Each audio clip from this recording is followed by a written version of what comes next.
start by reading just a little bit of the epilogue out of this book that we were showing off earlier.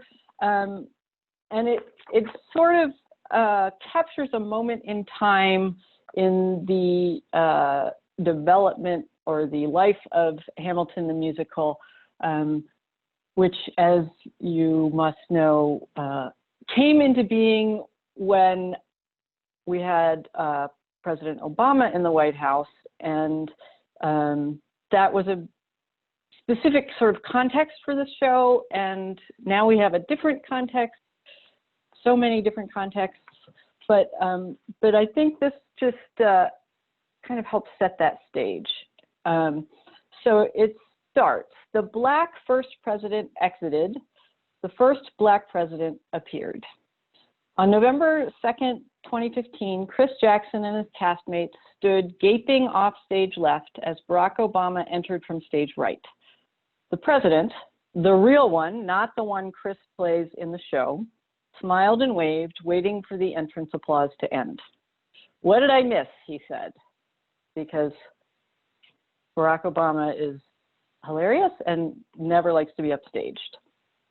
It would have blown the powder clear off George Washington's wig to imagine a half Kenyan man becoming president. Yet there was Obama, his 43rd successor, raising funds to help elect his 44th. Democratic Party officials had arranged a special performance of Hamilton, guessing that donors would pay generously to see the hottest show in New York. They guessed right. It meant that 6 years after Lynn had gotten a boost from his association with the White House was improbably getting a boost from Lynn.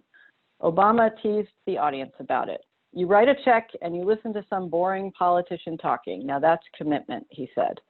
"Coming to this show, you don't get special props for this." Obama rallied the troops by reviewing his legacy. This touched off another bout of historical vertigo. Didn't we just watch a president sum up his legacy when Chris sang Washington's farewell address at the end of One Last Time? Past and present seemed to be tumbling together, a shimmery double exposure.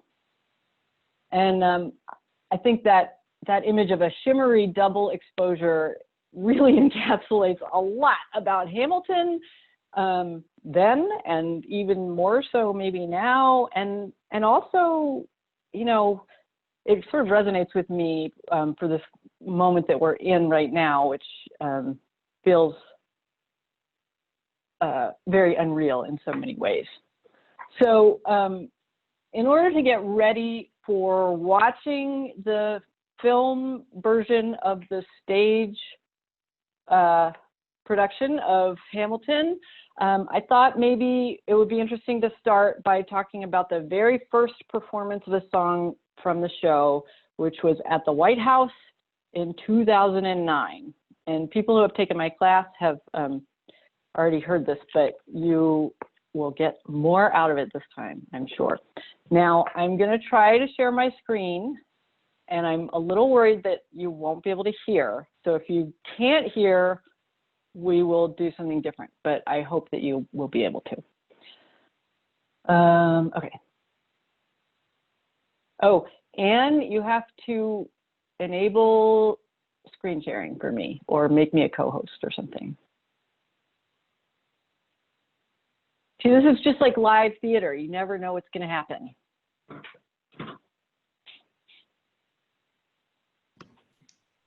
Mariah, I'm not entirely sure where and how to do that since we haven't done that before, but I'm looking. Okay, well, how about if I reclaim myself as host and then I can give it back to you? Sure. Okay. All right, here we go. Oh, there's so many more buttons now. Okay. I hope this will work. Okay, so just before we start, let me kind of set the stage. So it was May 2009. Barack Obama had been president for fewer than 4 months, and the country was still kind of living in this sort of rosy glow of a post-racial America and hoping to sort of heal from the wounds of the ongoing war on terror and the Great Recession. the campaign had promised hope and change, and the audacity of that promise was not yet apparent to a lot of people who did not foresee the extent of the obstructionism and the racism that the new president would face. The Obamas were younger and cooler than any White House residents in decades, and they had vowed, as the First Lady said, to open up the White House and once again make it the people's house. So to that end, they hosted a White House poetry jam, which was the first of a series of performance evenings celebrating American performing arts that they did throughout their 8 years there. One of the invited performers was a young Latino rapper and composer named Lin-Manuel Miranda. The organizers expected to hear something from Miranda's Tony-winning musical In the Heights, which celebrated New York City's Washington Heights neighborhood where he grew up. Instead, he surprised them by introducing the first song of what he called a concept album, which at that time was still named the Hamilton Mixtape. So I'm going to try to play the first minute or so of that, and then we'll talk about it a little bit, and then we'll go back and watch the rest. And I would say watch President Obama, especially as the song begins. My God. I'm thrilled the White House called me tonight because I'm actually working on a hip-hop album. It's a concept album about the life of someone I think embodies hip-hop, Treasury Secretary Alexander Hamilton. You laugh, but it's true. He was born a penniless orphan in St. Croix of illegitimate birth, became George Washington's right-hand man, became Treasury Secretary, caught beef with every other founding father, and all on the strength of his writing. I think he embodies the word's ability to make a difference. So I'm going to be doing the first song from that tonight. I'm accompanied by Tony and Grammy-winning music director Alex Lacamoire. Anything you need to know. I'll be playing Vice President Aaron Burr, and snap along if you like.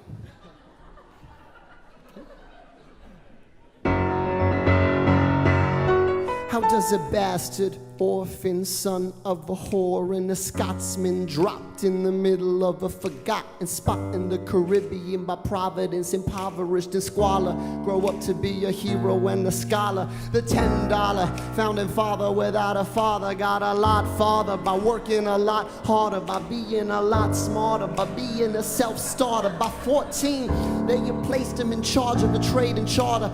And so I'll just stop for a second, just to kind of talk about this beginning of the song. You can see that Miranda is nervous. He's talking really fast. His eyes are kind of darting around. He knows that this is not what the White House had kind of asked for. But as you can see, President Obama by now is looking a little more open to what he's seeing, and the First Lady is kind of going along with it, but the audience is still kind of laughing. But as you watch the rest of it, you'll see that the audience slowly begins to understand that they are not watching a parody and they're not watching a novelty song, but it's a really serious and sincere retelling of an incredibly dramatic story that is both representative of and also crucial to American history as we now understand it. So I will be quiet and watch the rest of it, but keep watching the president. Every day while slaves were being slaughtered or carted away across the waves, our Hamilton kept his guard up. Inside he was longing for something to be a part of. The brother was ready to beg, steal, borrow, or barter. Then a hurricane came, devastation reigned, and our man saw his future dripping down the drain. Put a pencil to his temple, connected it to his brain, and he wrote his first refrain, a testament to his pain. Well, the word got around, they said this kid is insane, man. Took up a collection just to send him to the mainland. Get your education, don't forget from whence you came, and the world is gonna know your name. What's your name, man? Alexander Hamilton. His name is Alexander Hamilton, and there's a million things he hasn't done, but just you wait, just you wait. was 10, his father split, full of it, debt-ridden. 2 years later, see Alex and his mother bedridden, half dead, sitting in their room, sick, the scent thick, and Alex got better, but his mother went quick. Moved in with a cousin, the cousin committed suicide, left him with nothing but ruined pride, something new inside, a voice saying, Alex, you gotta fend for yourself. He started retreating and reading every treatise on the shelf. There would have been nothing left to do for someone less astute. He would have been dead or destitute without a cent of restitution. Started working, clerking for his late mother's landlord, trading sugar cane and rum and other things he can't afford, scamming for every book he can get his hands on, planning for the future. See him now as he stands on the bow of a ship headed for a new land. In New York, you can be a new man. The ship is in the harbor now, see if you can spot him. Another immigrant coming up from the bottom. His enemies destroyed his rep, America forgot him. And me, I'm the damn fool that shot him. Alexander Hamilton, we were waiting in the weeds for you. You could never back down, you always had to speak your mind. But Alexander Hamilton, we could never take your deeds from you. In our cowardice and our shame, we will try to destroy your name, but the world will never be the same, Alexander. Yeah, I'm the damn genius that shot him.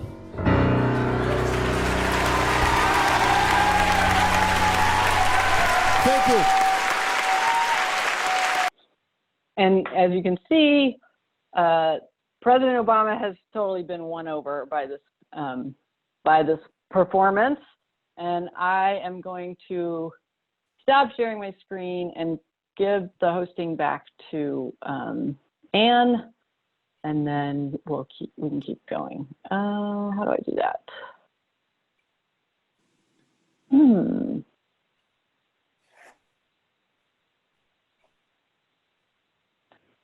Okay, I don't know how to do that. Interesting. Okay, well, we'll just keep going. I think everyone's mostly here. Yeah, I think we'll be fine. So obviously, I mean, that was an amazing performance. The showmanship was great.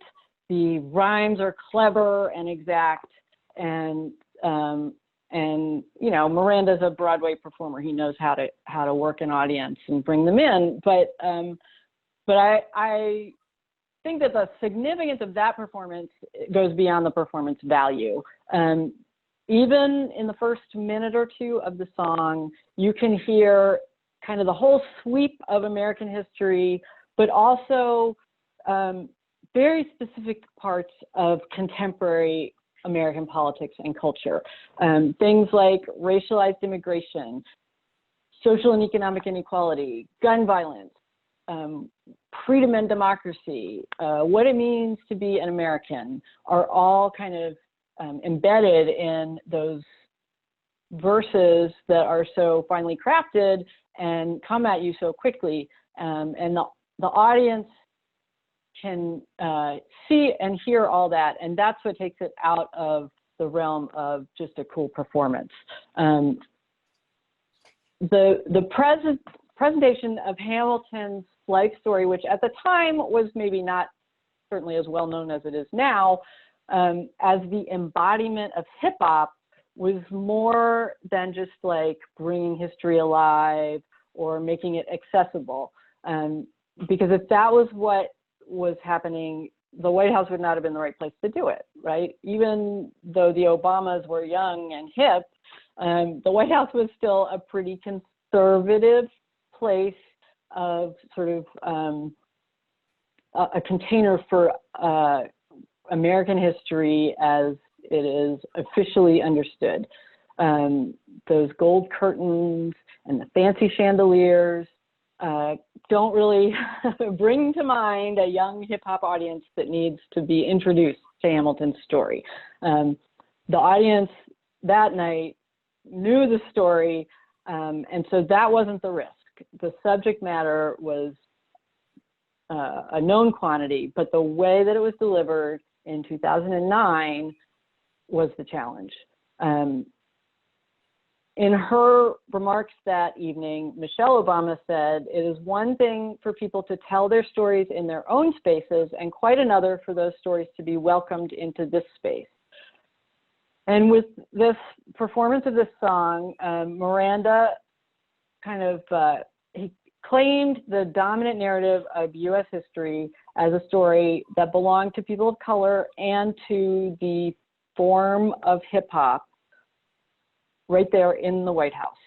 And at that, you know, right now, today, we accept that. At that time, it was a pretty revolutionary idea. From the very beginning, Miranda has said that the connection between Hamilton's story and the hip hop story is the ability of words to change history. And that is true of a single life. And in Hamilton, it's true of the entire nation.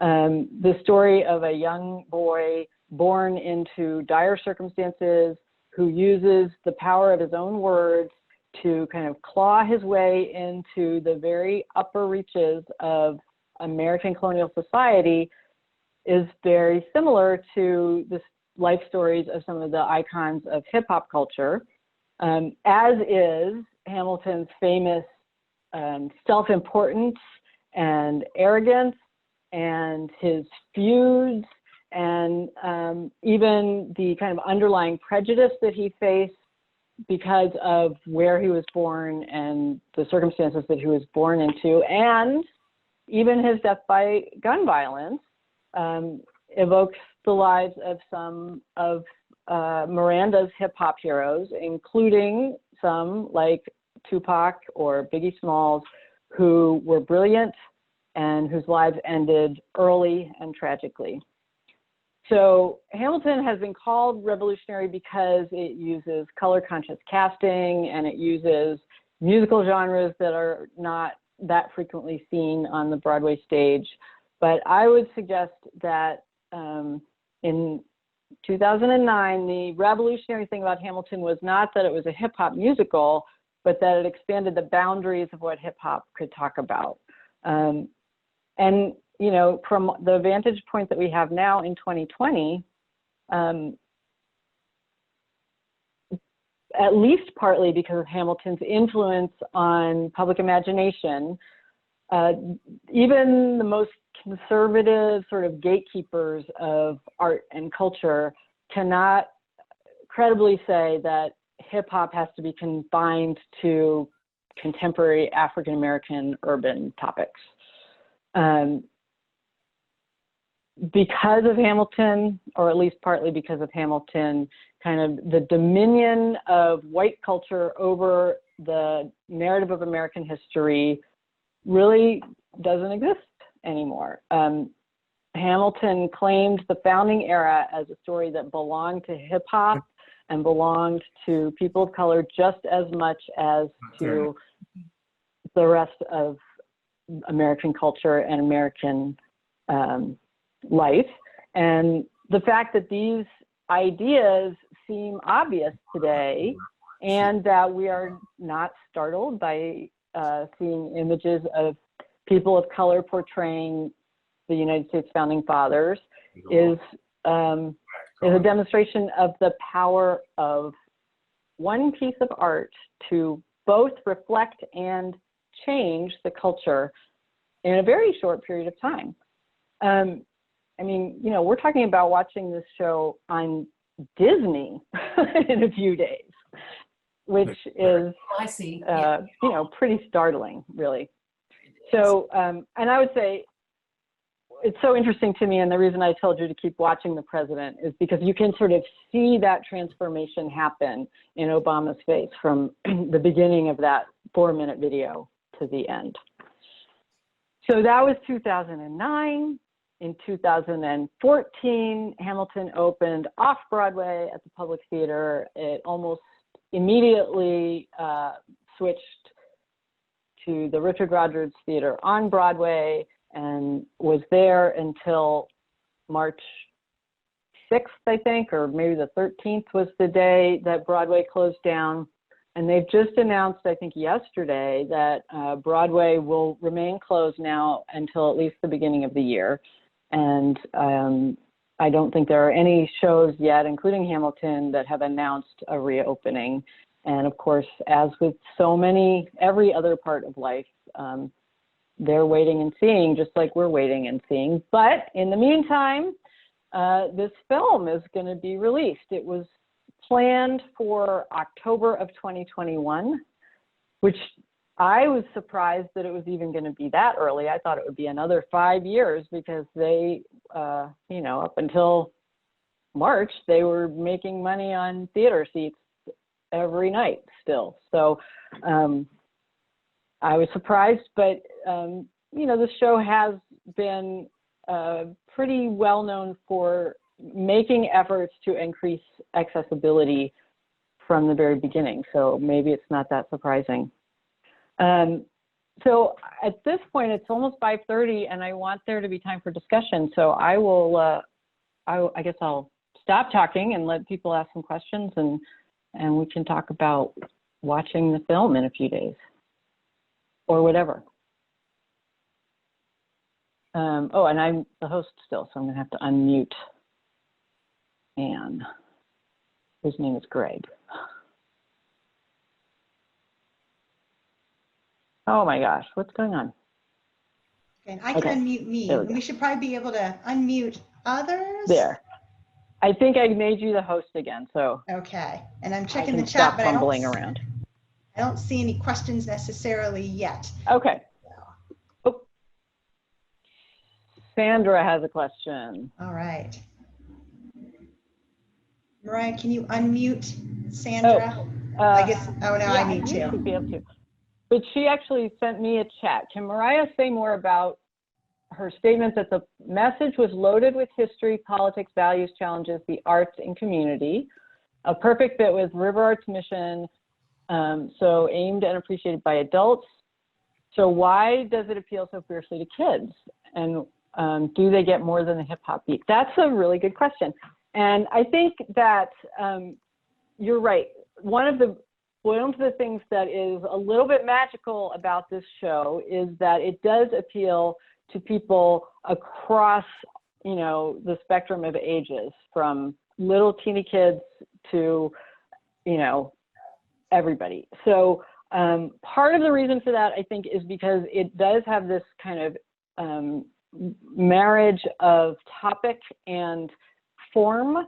You know, the beats and the rhythms of the presentation are familiar and exciting to people who listen to popular music and who are steeped in pop culture, while the story is one that appeals to people of all ages, but, you know, maybe people who have had a little more time to take in and understand and appreciate the complexities of U.S. history.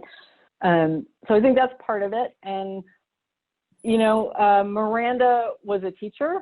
He was a substitute teacher before he became a Broadway composer. And maybe that sort of, I guess it's a chicken or an egg thing. I don't know whether that's what he did because he was good at appealing to children, or he developed those skills through that work. But that might be part of it. And, you know, I think before the show sort of blew up and became the phenomenon that it was, I think there was hope that it would at least appeal to teachers and students and be a vehicle for opening up the world of American history to students. And that's part of the reason that they've created this program called EduHam that makes it's got a curriculum which is now open to people, but in homes. But before it was for schools, and they would bring kids to see the show for $10 each, and the kids would create performance pieces around parts of U.S. history. So I think that Sandra has her finger right on the pulse of what I think about RiverArts and the purpose of the arts in general, which is it does connect all of us in very different ways and create new lenses to see familiar things through. Okay, so I see some more questions. Yes, Georgette has a question, and then Anne Highfield-Clark as well. I had heard that at the time of the original event, there still weren't plans to do an actual musical. Is this true? I think that's true. At the time, it was thought that the idea was that it would be a concept album. So, and at that time, this was still the only song that had been written. So it didn't really even exist except as an idea, and it didn't become a stage play until much later, after a lot more had been written, and it became clear that the story would be more effectively told on stage than just as an album. Okay, Pam says, what was the rationale behind the casting? Well, I think that the rationale behind the casting was to make this statement that American history belongs to all Americans. It does not just belong to Americans who look like the founding fathers. And also to kind of draw that line between the founding fathers as human beings and contemporary human beings who are still struggling with the same things and still have the same flaws and frailties that we don't necessarily hear about or think about in, you know, these people whose faces are on the money and on Mount Rushmore. And the other thing that I've read that Miranda says, which I feel like is probably a little simplistic, is simply that when he wrote the characters and wrote the songs, he pictured people with certain skills and certain background and history, and that's what they look like. But it's certainly a deliberate choice to use not colorblind casting, but color conscious casting, and embody U.S. history on stage with people of color. Okay, Anne, do you suggest we look at the song lyrics before watching the show? Oh, am I muted? No. Can you hear me? Mm-hmm. Okay. Well, when I went to see Hamilton for the first time, I was very familiar with it, and I went with a cousin who knew nothing about it other than that it was a show and it was hard to get to go see, so she wanted to take me up on the offer of the ticket. She had a great time and she loved it. I had a great time and I loved it. So I think either way works. From my point of view, there are a lot of words. It moves very quickly, and they're very clever and rich. So I feel like being familiar with them, or at least having some exposure to them before you see the show, is probably helpful. But, you know, it's going to be available on Disney Plus, so you can watch it as many times as you want, and you can watch it the first time without looking at the lyrics, and then you'll get to know them. Max or Natalie wants to add something, so please, yes. So I would recommend reviewing it, unless you're someone who really likes the really, you know, pure, completely unadulterated experience where you get to see it all for the first time.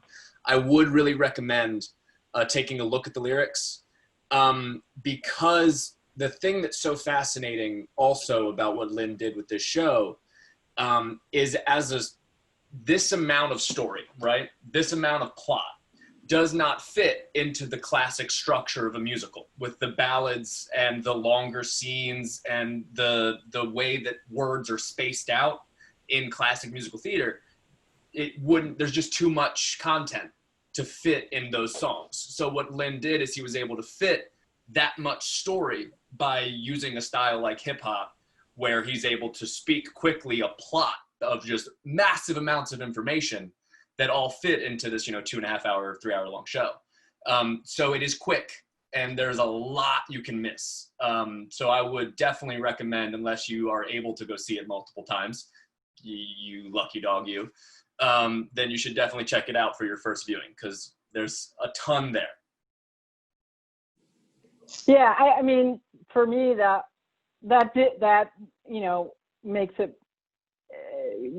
makes it more a richer and deeper experience. You can really dig in, and you can watch it as many times as you want. So personally, I have listened to it. I don't even know how many times. I couldn't possibly count that high, but every time almost, maybe not every time, but I still hear things that I haven't heard before. And so you're not going to run out of interesting thoughts while you watch this show. Mariah, one of the articles that you shared earlier talked about how so much of the genius of the musical can already be heard just by listening to the cast album. And so even if you can Google and find individual song lyrics, but they may not mean as much. But if you listen to just the cast album once through, between now and Friday or this weekend or whenever you want to watch the movie for the first time, that helps. And then it gives you a sense of what Max was talking about, how fast it is. And then that rapid fire, when they go through Guns and Ships and it's so fast you can barely keep up, you can go look those up. And some of the others, maybe you think, oh, I got that one. So there's so many different ones. And that's wonderful to have the music and lyrics, I think, to prepare yourself a little bit. And don't forget the music. Don't forget the music, because you hear the music. If you can listen to it over and over, it's just, it's come into my soul and my bones. I mean, it's not just the lyrics. Yeah, that's right. That's right. I agree. Could I inject there for a second? It's not just the songs either. The show has such rich choreography. There's something going on all the time, all over the stage. So if you're concentrating so hard to try to understand what the words are, you'll probably miss a lot of the peripheral stuff that's going on. I agree. Yeah, I have to say I didn't agree with that article, because I think listening to the cast album is absolutely a great experience, and you can live happily only ever listening to the cast album. But the choreography and the staging that happens around the songs and the lighting, it's all very crafted to convey messages and evoke feelings that you won't get from the cast album.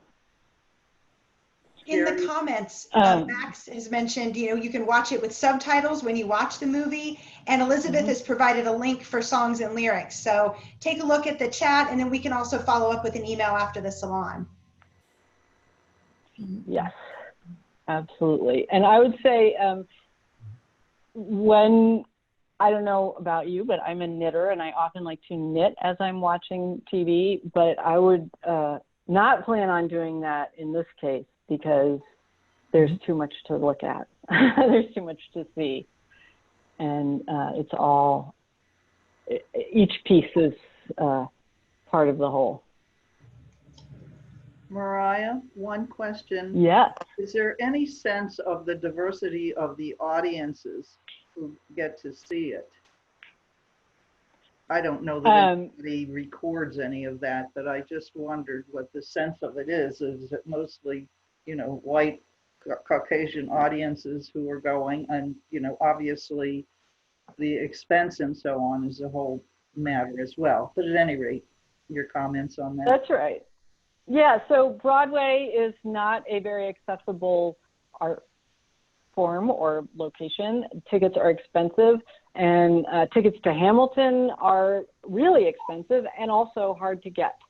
So I was watching some interviews this weekend where they were saying the number of people who will be able to see this show or who will see this show this weekend will be greater than the number of people who have ever seen it in a theater anywhere, which is pretty stunning because it, you know, it has been running for 5 years. It's been sold out in every production, and so a lot of people have seen it. But that's right, they are, for the most part, people who are able to go to either Broadway or another sort of fancy theater, who can afford tickets, who are culturally acclimated to going to see theater, and who live close enough. I mean, there's a lot of this, even this country, not to mention the whole rest of the world, who couldn't go to see it in the theater. And so the accessibility is a real barrier for a lot of people, as is true for many shows. But because this one, in some ways, is really about accessibility, it's even more stark that so many people who it's kind of designed to appeal to haven't been able to experience it as a production yet. But now they will. And I think that's part of why it's been released a lot earlier than expected. And the pandemic, of course, has a lot to do with that. Yes, it will be, it's going to be released at midnight Pacific time on Friday, July 3rd. So that means 3 a.m. our time. I will probably not be up to watch it at that time. But if anybody does get up, you know, you can put that on your tombstone, I guess. Watched Hamilton the first moment that it was available. And it will be available, you know, for the foreseeable future, I guess. There's no plans that I'm aware of to take it off of Disney. Thank you. Right. Is that what you were going to ask, Anne? Yes, like how long, if we knew that it was only out for a month or something like that. Yeah, I mean, I will, you know, Disney is they're pretty savvy in terms of their business plan, so it wouldn't surprise me if they tried to keep the demand high by making it not completely available all the time. But I think it will be very available for quite a while. Oh, okay, and Sandra says, shout out to Lainey Cycli, who, when president of RiverArts, somehow secured 25 nosebleed seats in New York when the people who went got to see the real Lin-Manuel Miranda in a matinee, which is not something that many people can say. So good job, Lainey. And we were there, we were there. Had that experience. So I would love, before we finish, for some people who have seen the show to talk about what I've forgotten to say, or what you would add to what I'm said. I saw it in London 2 years ago, and I knew very little about it. And I wished I'd had the lyrics ahead of time, but I still found it very easy to follow. And it's just probably the best theater experience I've ever had. It is a brilliant production at all levels. The music, the lyrics, the choreography, the staging. It's truly just an overwhelmingly tight production in all levels, and there's so much going on, and yet it's not overwhelming or chaotic necessarily. I second that. Yeah. Absolutely. But it would be, if you can read some of the lyrics beforehand and get a little familiar with them, that would help. Yeah. Because Definitely. somebody mentioned there's a lot packed in there. It's a lot packed in there. Yeah, and they're very yeah, fast. and They're very that's right. fast. And it's And at sung least- through. There are not, well, there's one little scene that has some dialogue, but without that, it's sung through, and it doesn't stop. It's like you kind of get on a train at the beginning, and it doesn't let you off until the end. And you have to be kind of prepared for the emotional journey of that train, because you won't be able to escape it. Right. And if you're not familiar with the people in his personal life, his wife, his children, his family, and all of that, it might be worth at least checking out the names ahead of time so you know who's who, as the story goes so rapidly.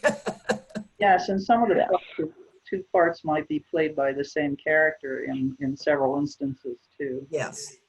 Now, to pick up on Well, your that's comment, right, and that's Pam, to pick up on your comment, the life of Lynn, himself, is terrific, and so is of course Alexander Hamilton. There's a lot to learn from his experience, of course. Yeah. What's he working on now? Well, I know that when the shutdown happened, he was in the middle of directing a film version of Tick, Tick, Boom, which is a musical by Jonathan Larson, who wrote Rent. And I think, I don't know what else he's up to, but probably writing music. I feel like I heard something about Little Mermaid, some sort of a Little Mermaid movie and music. Did I make Oh, that yeah, up? I think that's right. No, I think you're right. I think that the live action Little Mermaid, maybe. Yeah. Wasn't he in Everything too? pre-pandemic seems so long ago that it's like a foggy, hazy shadow of reality. Mariah, So, yes. while we're talking about lyrics, before you move to wrap us up, I thought this might be an appropriate time for me to plug our Hamilton themed art kit fundraiser for the week, because Mariah has procured kind of on the download. If you're looking for lyrics, you can Google them, you can find things individually, but that's going to take you a lot of time and effort. And our kit, not only will you get a bottle of sparkling cider, 2 cute little RiverArts wine glasses, a really neat craft that I have now made myself, and it works, and it's really cute, paper lantern made out of what looks like parchment paper that you put little lights inside. And we give you the lights, we give you the paper. All you need is your own glue and some scissors, and you make a little lantern. And then we've got some other surprises in there that include a copy, can I say this, Mariah, of lyrics, of lots and lots of maybe all lyrics in a packet. And that's kind of a bonus that we didn't even know about when we were putting it together. And it's going to be super cute, and it'll have ideas for your own little Hamilton watch party whenever you choose to watch it. So if you are interested, you can, maybe you all get our emails, but there's a link in there to a little hidden spot on our website where you can order one. It's a fundraiser for RiverArts. I mean, most of it is just the curation of what we've pulled together, and a lot of then, the money will go towards our programming and things. But it's been fun to make. Some of you have already bought them, and we appreciate it so much. Yeah, Anne has really done a great job of creating this little Hamiltonian kit that is totally appropriate for this great opening of the film, but also just fun. And you get the sustainable wine glasses too. So I certainly encourage everyone to take advantage of that. So it's now 5:50, and we're once again 5 minutes past our 45-minute time frame. And so I'm going to wrap it up and let everybody go and get their dinner. But I'm so happy that everybody came and joined me for this little dive into Hamilton. And I encourage you all to let me know how it goes when you watch the film. I would love to hear what everybody thinks. I know I'll have my own thoughts, and I'm always interested in everybody else's too. And then afterwards, next week, we will do a sort of non-salon deeper dive after we've all watched the film into all kinds of Hamilton film-related and non-film-related thinking and answering questions and discussing all the deep, rich lore that's there to be had. So I'm gonna let Anne close us out now. Thank you, everybody. Thank you very much. Thank you. Bye. There are two last things in the chat. Annie from the library shared a wonderful kind of deep dive document that we can share the link with you. And then Lainey also shared that it would be great once we get back open with RiverArts to do some Broadway trips. So, you know, we have one to the Visionary Art Museum on the calendar, you know, for the fall. We'll see what happens. But once we're really able to travel again, by all means, Mariah and I will be first on the list to plan some things for Broadway.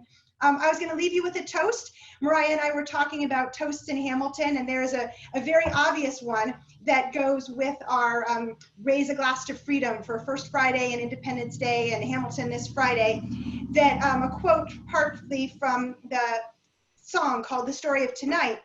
And it says, raise a glass to freedom, something they can never take away.